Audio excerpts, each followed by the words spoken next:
Hola, mi nombre es Julio César y voy a hablarles sobre la lengua originaria y otros conceptos que necesitan conocer porque forman parte de la metodología Pautas para Pensar.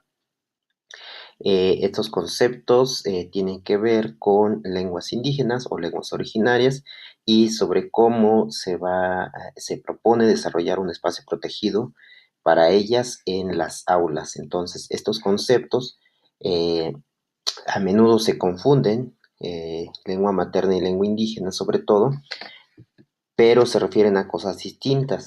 La lengua materna es la primera lengua que se aprende cuando uno está aprendiendo a hablar, cuando uno es un niño, y que pues todas las personas tienen una lengua materna, al menos. Puede existir personas que puedan tener dos lenguas maternas, es decir, que hayan aprendido dos lenguas cuando eran niños, y pues puede ser cualquier lengua del mundo, no nada más las que se hablan en México. eh, Puede ser el ruso, el chino, el japonés, el inglés, pueden ser lenguas maternas porque pueden ser aprendidas desde la infancia.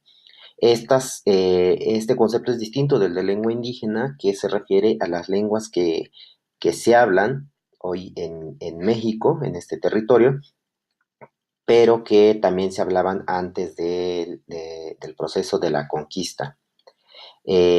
Como ustedes pueden ver en este mapa, muestra cuáles son las lenguas que se hablaban antes de que llegaran los españoles, y en el territorio que hoy es Chiapas ustedes pueden ver que hay tres colores que representan a tres familias lingüísticas, es decir, las lenguas, al igual que nosotros las personas, tenemos, o más bien las lenguas tienen lenguas hermanas con las cuales están emparentadas.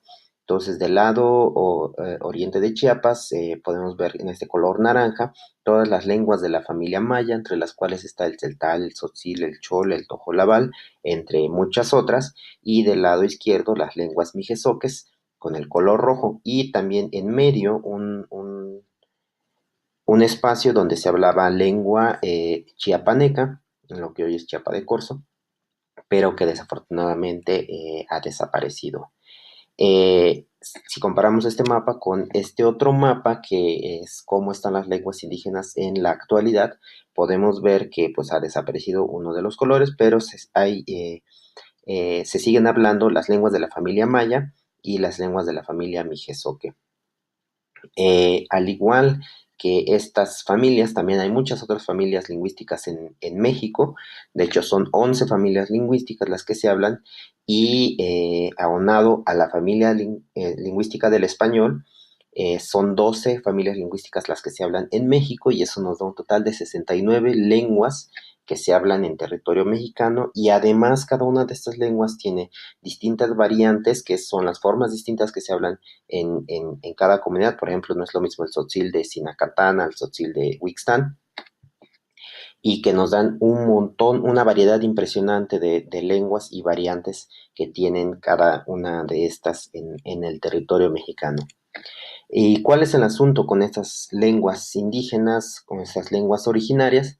Que hay un proceso de desaparición de estas lenguas. Se están extinguiendo muchas de ellas. En los próximos 50 años seguramente van a desaparecer lenguas y variantes. ¿Por qué? Por un proceso demasiado acelerado que tiene que ver con muchos factores, pero uno de los cuales es la o fue por la vía de la educación. Una lengua se puede extinguir en un periodo muy corto de tiempo. Puede ocurrir en solo 3 generaciones. Por ejemplo, supongamos que una generación en una comunidad existe una pareja monolingüe, es decir, que solo habla una lengua. Esta puede ser cualquier lengua indígena, a lo mejor utiliza el español, pero muy poco, pero que su lengua materna fuera lengua indígena. Entonces, mediante un proceso que inició más o menos hace como 100 años de castellanización desde el Estado, condujo a la discriminación abierta o encubierta hacia las lenguas indígenas. Entonces, muchas personas comenzaron a dejar de hablar su lengua o a avergonzarse de hablar su lengua debido a la discriminación. Entonces, Eso ocasionó que esta generación procurara que sus hijos aprendieran el español, aunque ellos mismos no lo hablaran. En esta segunda generación es cuando ya tenemos personas que pueden hablar las dos lenguas, la lengua indígena y el español. Puede ser cualquier lengua indígena y que a lo mejor puede ser que su lengua materna haya sido una lengua indígena, puede ser que haya sido el español, pero que cuando ya son adultos hablan ambas. Eh, pero la discriminación y el desprestigio de la lengua indígena continúa, y en particular esta generación ya asistió a la escuela, ya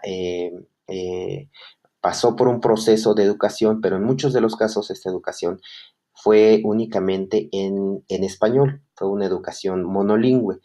No tuvieron acceso a material didáctico o a profesores que les hablaran en su propia lengua, en una lengua indígena. En realidad la educación bilingüe es relativamente reciente, y esto yo los invitaría a pensar, que ustedes recordaran, si es que ustedes hablan una lengua indígena, ¿cómo fue que ustedes aprendieron a hablar español? En muchos de los casos, las personas que son bilingües aprendieron español en la escuela, eh, mediante un proceso no agradable, y sin las herramientas didácticas necesarias para aprender el español como una segunda lengua. Entonces, cuando esta generación tiene a sus hijos, pues lo que puede suceder es que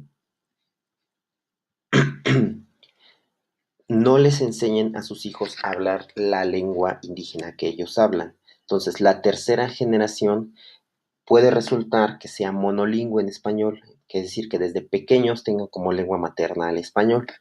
Como los niños ya no hablan la lengua de sus padres y sus abuelos, ya no se pueden comunicar con ellos en la lengua indígena.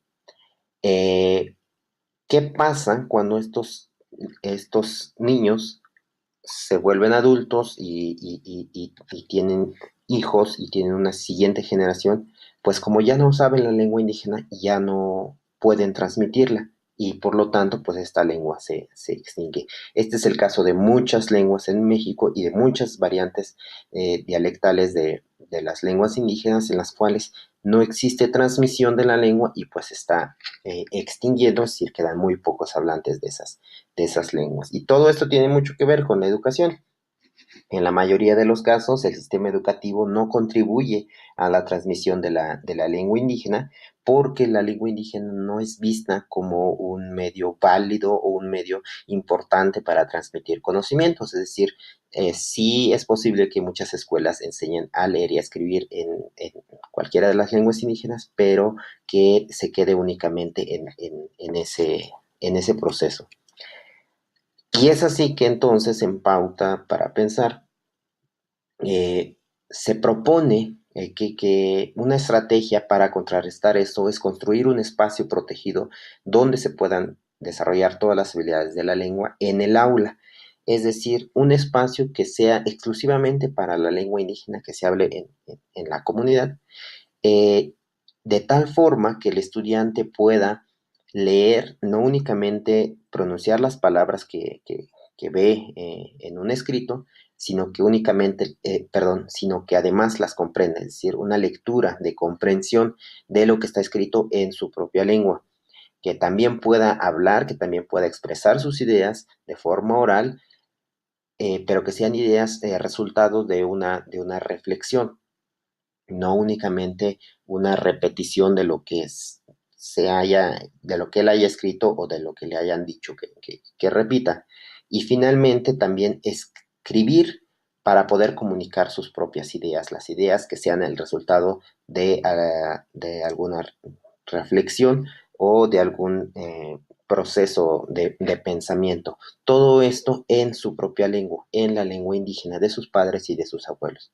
Con este espacio protegido, lo que pretendemos es que el español no interfiera dentro el momento en el que se destina para esta lengua, para la lengua indígena. Y esto es todo. Muchas gracias. Si tienen dudas y comentarios, las pueden subir a la plataforma. Muchas gracias.